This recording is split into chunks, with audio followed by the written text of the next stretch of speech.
Portez-moi du Un billet de bus? marche en sable. Portez-moi du rêve. Balance un Born to be wild. Born to be wild.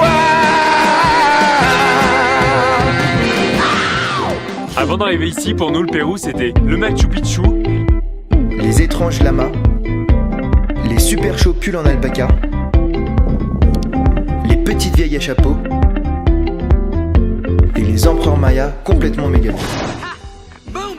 Mais ça c'était avant qu'on découvre tout le reste.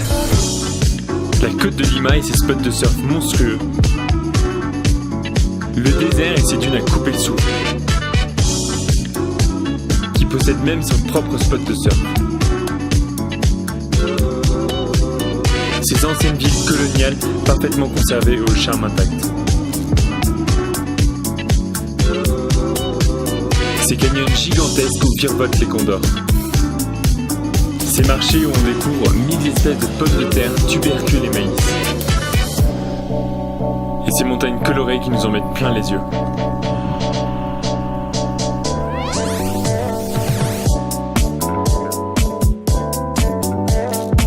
Et ces putains d'alpagas. Et c'est surtout avant qu'on découvre l'altitude. Bordel. Niveau food on a aussi pas mal de surprises. Gracias. Le ceviche, le lama et le cochon d'Inde sont plutôt des plats de fête. Au quotidien, comme en Colombie, beaucoup de riz, des féculents, le tout agrémenté de soupe de quinoa. Des mets de choix pour survivre à plus de 4000 mètres d'altitude. À force de manger du poulet 3 fois par jour, on s'est demandé comment il arrivait dans notre assiette. Du coup, on allait demander à Vasco Macias, le plus gros producteur d'œufs du Pérou, sa vision du futur de la food. Quand on produit 3 millions d'œufs tous les jours, ça en fait des poulets à nourrir. Vasco s'est posé la question de l'impact de sa production sur l'environnement et ça l'a poussé à réfléchir à leur alimentation. Dans le monde, chaque année, 350 millions de tonnes d'aliments sont destinés à la consommation animale. 350 millions, vous imaginez? 315 millions sont à base de soja, 15 millions à base de farine de poisson et 20 millions d'origines diverses. Et tout ça, ça pose un problème énorme. Le soja, en plus d'être polluant, responsable de la déforestation et de la pollution des sols, est un énorme consommateur d'énergie. Mais bon, ça reste l'alternative la moins chère des trois. La farine de poisson vide nos océans, d'autant plus au Pérou où la surpêche est largement pratique. Pérou, deuxième producteur d'anchois au monde, consacre la grande majorité de sa production à la nourriture animale. Tout ça pose un vrai problème environnemental. Et Vasco, entrepreneur engagé, est bien décidé à trouver une solution. Comme il l'a fait pour les déchets de ses petites poules, en les utilisant pour faire pousser fruits et légumes, il mène des recherches sur l'alimentation animale. Mais difficile quand on n'a aucun outil à dispo. Il a d'abord pensé au moringa, mais pas au goût de ses petites poules. Et puis, il a pensé aux champignons, mais trop complexe et pas assez de protéines. Les algues, il veut les produire par tonnes.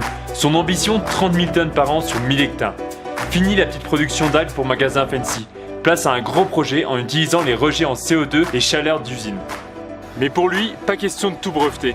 Il veut créer un modèle réplicable pour une agriculture plus durable. Pour Vasco, tout est une question de cycle et de durabilité. Depuis la guerre, on produit de façon linéaire.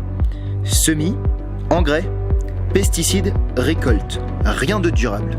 Tout comme les entreprises, l'une grandit, grandit, grandit et empêche presque les autres de se développer. Sa vision de l'entreprise? Un bosquet. Pour lui, toutes les grandes universités, LSI, Harvard, Stanford, apprennent à développer une entreprise au maximum sans créer d'écosystème. Pour lui, la grande entreprise arrête de grandir pour permettre aux autres de se développer. Mais plus que ça, elle l'aide et crée un cycle périn. Hoy las empresas que tienen solamente una motivación monetaria probablemente no van a subsistir en el futuro. Las empresas que tienen un sueño, tienen purpose driven, tienen muchísimo más potencial.